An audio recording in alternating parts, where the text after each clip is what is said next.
Pô, eu quero me aposentar com 30 mil reais de renda. Aí o resultado dá uma conta que ele acha impossível. Não, pera, então deixa eu tentar com 20, deixa eu tentar com 10. Porque o homem, naturalmente, ele é imediatista, mas as recompensas costumam ser colhidas no longo prazo. O que vai te dar dinheiro no empreendedorismo é você abrir um negócio e vai passar 2 anos até chegar no break-even, aí vai recuperar o dinheiro que você investiu em 3, e o negócio vai te tornar rico, sei lá, em 5, 10 anos. Não vai acontecer da noite pro dia. Que aí falta no brasileiro, e esse é o maior desafio, que é a visão de longo prazo. O brasileiro ele investe de forma curto-prazista. Recentemente, a gente teve a pesquisa Ambima 2023. Se você olhar ali o prazo de investimento do brasileiro, entre colocar o dinheiro e resgatar, nós estamos falando em menos de 2 anos. E se a gente está vivendo mais, poxa, vai ser muito difícil, se a gente continuar nessa toada, não vai mudar aquele número do 1%. Vou trazer uma curiosidade aqui. Você sabe que o INSS, o benefício pago pelo INSS, a média tem ficado em torno de R$ 2.500 por mês. Isso é pouco? É muito? Sabe que eu não sei? Porque se você olha para uma outra perspectiva não vou discutir aqui se a Previdência vai manter ou não, mas o fato é, R$ 2.500 dos 65 anos até 90, 95, uma expectativa de vida que a gente vai ter, que dinheiro que eu teria que guardar para ter R$ 2.500 por mês por 30, 35 anos? Se não fizer essa conta, eu posso aqui colocar um range, que vai ser de R$500 mil a R$800 mil. Então, uma perspectiva, uma forma de você olhar os R$ 2.500 no benefício do INSS é falar, eu estou economizando do meu capital próprio R$500 mil. Então, não é pouco. Agora, o fato é, o brasileiro só está contando com os R$ 2.500, isso é insuficiente. Então, numa estratégia de investimento, fez o curto prazo, vai direto para o longo prazo. Quanto mais tempo você tem, menor vai ser esse seu esforço para construir o capital que vai te dar condição de lá na frente ter a independência. Não dá, é fato para a gente contar com o Estado. E hoje o incomum é você ter essa vida financeira planejada. Estamos vivendo mais, queremos manter uma vida produtiva por mais tempo. Então eu vou ter na minha carreira, vou ter uma segunda, uma terceira, quiçá uma 4ª carreira. Saber a regra de ouro, gastar menos do que ganha, eu imagino que todo mundo saiba. O ponto é, por que isso não se torna realidade, transformação na vida das pessoas? 3 elementos importantes: cortar gastos, fazer renda e vender coisas. Cortar gastos radicalmente. No nosso modelo de planejamento financeiro, a gente não propõe às pessoas que poupem para o futuro, perdendo qualidade de vida. A gente vai focar primeiro em tenha qualidade de vida, lazer, bem-estar, porque se é um projeto de longo prazo, tem que ter motivação. Sim. Para ter motivação, você tem que ter felicidade no dia a dia. Se está endividado, a pessoa sabe que está endividada porque comprou muito a prazo, porque não teve uma reserva de emergências, porque confiou demais num cenário otimista, não confiou numa mudança de cenário quando vira um governo, quando vira uma moeda, enfim. A pessoa tem consciência do porquê do problema. Ela não consegue mudar. Isso porque o Carlos colocou muito bem. Olha, o pessoal sabe tem que gastar menos do que ganha. Igual sabe também que não é para comer um monte de porcaria, mas se for ver, o pessoal acaba fazendo isso. Mas a gente acredita que a gente vai mudar muito a maneira das pessoas investir, e comprar e financiar, porque uma vida planejada credencia a pessoa a fazer escolhas melhores.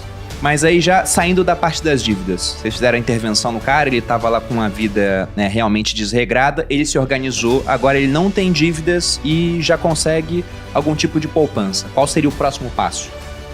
Eu acho assim, a questão do brasileiro aprender a investir, acho que a gente está falando assim, primeiro poupar, saiu do endividamento, começa a poupar, para depois investir. Essas coisas coexistem, poupar e investir? Sim, entendemos que coexistem. E aí a fórmula importante para poder investir bem é primeiramente fazer seu colchão de segurança ali. Eu até prefiro chamar de colchão de segurança, porque esse colchão de segurança ele serve sim como uma reserva para cobrir emergências, mitigar riscos, que são coisas que a gente não controla, mas também para aproveitar oportunidades.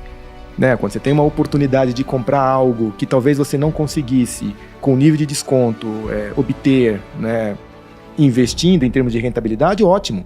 Use o seu colchão. De quanto tem que ser esse colchão? Aí realmente varia bastante. Sei lá, de repente 3, 6, a depender da função que a pessoa tenha, a renda que ela tenha, pode ser até menor, ou o risco que ela tem de eventualmente perder a renda, poxa, de repente fazer uma reserva ali de 12 meses, né? Então isso é o que todo mundo conhece, eu diria, porque a gente bate bastante nessa tecla. A partir daí, você trabalha a diversificação, o médio prazo. Então acho que a grande celeuma que a gente vive, a grande dificuldade que a gente vive é sair dessa visão de apenas 2 anos para conseguir chegar no longo prazo. E onde que o brasileiro acaba errando? Ele pensa ao longo prazo, normalmente, em construção de capital valor. Eu quero ter 1 milhão, quero ter 500 mil, 1,5 milhão. Agora, será que isso é suficiente para fazer frente ao que você precisa de renda ao longo do tempo? Foi aí que a gente montou, né, a estratégia com a curva de vitalidade, que ela te mostra como lidar com o dinheiro no dia a dia, porém sem perder o foco, que é a renda que você precisa ter ou preservar para manter esse seu padrão de vida na sua longevidade.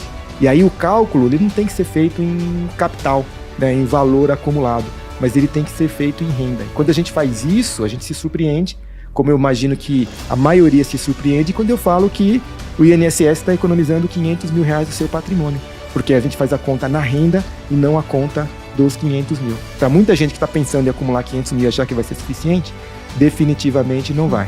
Então a curva de vitalidade financeira, que é uma forma, né, da pessoa poder medir isso, é o que norteia a maneira como a gente trabalha o planejamento financeiro. Porque quando você coloca na curva, você vê exatamente os gaps. E é em cima desses gaps que aí a gente começa a fazer as correções.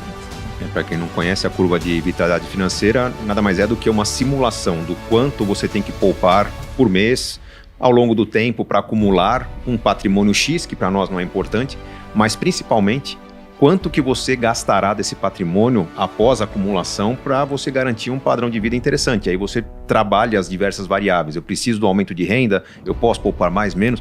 E tudo isso tem um aspecto racional que a maioria das pessoas não tem. Acho que todo mundo sabe que tem que poupar para o futuro. Todo mundo sabe que na atual condição o futuro vai ser difícil. Como que a gente trabalha o emocional para trazer para as pessoas uma disciplina de poupança? Tem um trabalho do planejador que é o de arrancar da pessoa os sonhos que ela tem. Por isso que eu comentei no começo das simulações que ela faz, né? Porque ela está simulando não só a independência financeira, mas os outros sonhos que ela quer conquistar. Se eu sei o que a pessoa quer, ela quer viajar todo ano, ela quer reformar a casa a cada 3, 4 anos, quer trocar de carro a cada 3, 4 anos. Eu quero trazer para a vida da pessoa os sonhos e, ao fazer isso, o dinheiro fica curto. Eu convido a pessoa a ter aquele enxugamento que eu comentei agora há pouco. Olha, você vai ter que ajustar seu estilo de vida. Por que esse sacrifício? Porque você vai ter muitas recompensas de curto, médio e longo prazo. Pô, eu quero me aposentar com 30 mil reais de renda. Aí o resultado dá uma conta que ele acha impossível. Não, pera, então deixa eu tentar com 20, deixa eu tentar com 10. Então, quanto mais sonhos a pessoa está construindo, menor é a probabilidade dela sucumbir ao consumismo. E o que é consumismo? Tirando as questões, os casos patológicos, que é talvez algo entre 15% e 20% dos casos, patológico. Procura uma terapia, talvez tomar um medicamento para controlar a sua ansiedade. Mas os 80% mais dos casos são pessoas que simplesmente estão procurando recompensas. A vida está corrida, a vida está difícil, eu mal tenho tempo no meu relacionamento, eu preciso de um presente. E a pessoa vai estar adquirindo coisas que, eu preciso dar um presente para a pessoa que eu amo, eu preciso garantir um conforto para meus filhos, eu preciso ter uma casa que eu consiga receber as pessoas. Sim, a pessoa está certa. Mas quanto maior a certeza que ela vai conquistar algo muito interessante a curto, médio e longo prazo, sonhos interessantes, menor vai ser a propensão da pessoa que exagerar no que ela acha que merece. Ela vai manter uma disciplina maior porque ela está colhendo, ela está sendo acompanhada e a plataforma está mostrando para ela que, poxa, parabéns, você está 100% da meta, 99%, ajusta aos pouquinhos. É esse aspecto psicológico que faz com que eu consiga garantir no longo prazo aquela disciplina que a maioria das pessoas perde. Perde por quê? Porque o lado instintivo do cérebro está falando, está faltando recompensa na sua vida. Para de pensar no futuro, que pode ser que você não chegue lá. E nesse sentido, o nosso cérebro é muito mais inteligente do que a nossa racionalidade. Pode ser que a gente não chegue lá. Então o que o nosso cérebro nos impõe? Recompensas de curto prazo. Se um bom planejamento inclui qualidade de vida, né, a casa é um pouco mais simples, mas você tem muito mais lazer, eu estou driblando esse aspecto instintivo do meu cérebro de me jogar no consumismo e invalidar meus planos de longo prazo. Ela quer ter uma vida melhor, mas ela segue modelos de uma sociedade que está muito endividada. Então, puxa, eu cheguei à vida adulta, estou casando, a família quer que eu tenha uma casa própria, vou buscar casa própria onde? No banco, vê o financiamento, vê um limite de financiar até 30% da minha renda na prestação. Eu acabo seguindo modelos que são os modelos que todo mundo segue, numa sociedade em que 80% das famílias estão endividadas. Não é possível que esse modelo vá funcionar. Então, acho que o grande desafio é convencer as pessoas a seguir um modelo totalmente diferente da média. E isso significa agir de uma maneira diferente do que papai e mamãe esperam, do que o vizinho cobra, do que o compadre que dá o tapinha nas costas celebra, carro novo, tênis bacana, celular, relógio e tal. Então esse convite para uma vida diferente significa um convite para vencer o status. Vencer o status é complicado numa sociedade que tem um histórico de pobreza. Porque acho que todos nós aqui temos uma origem que, puxa, papai teve menos condições que a gente, vovô menos ainda, e a gente quer mostrar para a sociedade que a gente está evoluindo. Como as pessoas não valorizam no Brasil diplomas, conquistas imateriais, a gente usa as conquistas materiais para simbolizar as conquistas. Então o jovem tem pressa para ter o celular da moda, o tênis da moda, não tão jovem já quer ter um carro bacana, não tão jovem também quer ter uma casa própria. São mais que o Instagram também, né? Foto, ostentação. Exato, mas a grande maioria das pessoas recorre ao empréstimo para conseguir manter um estilo de vida que talvez deixou de ser compatível com a renda que tem, com a realidade que tem. Se você tem um apartamento, uma casa comprada para uma realidade em que duas pessoas estavam bem empregadas, estáveis, pré-pandemia, e um dos dois perdeu renda, perdeu emprego, aquela realidade tem que ser revista. O planejamento começa pelo redesenho do estilo de vida. Tem uma lógica que é muito poderosa, né, que as pessoas acham que a gente vai dar dicas de como continuar fazendo as coisas, mas com mais economia. Vou economizar um pouco no plano de assinatura de TV, no telefone. Não, a gente propõe uma mudança no onde a pessoa vive, para poder aumentar os gastos com qualidade de vida. Mas qual que é a lógica? Porque você está indo para uma casa diferente, você está indo para uma sociedade diferente. Você tem que praticar um esporte, tem que se envolver com aquela nova sociedade, você tem que ter práticas de conexão. Então vamos radicalizar o enxugamento do imóvel para aumentar a verba para sair de casa, para estar com os amigos, visitar a família, compensar o desconforto que vem dessa sensação de perda que tem quando uma sugestão de redução do carro ou da casa é feita. Então tem uma lógica, de novo, comportamental, em que a gente tem que dar o prêmio no curto prazo para que a pessoa colha algo melhor no longo prazo. Animal. Galera, bota aqui nos comentários, vocês curtiram? Dá o like, espero que vocês tenham gostado. Quem não se inscreveu ainda no canal, se inscreve no canal, um prazerzaço. Obrigada pela confiança que vocês têm aqui no nosso trabalho, a gente vem, traz tudo para vocês, o que a gente puder fazer, a gente vai fazer. Você que está começando a investir, você que quer sair das dívidas, tem muito conteúdo interessante para você.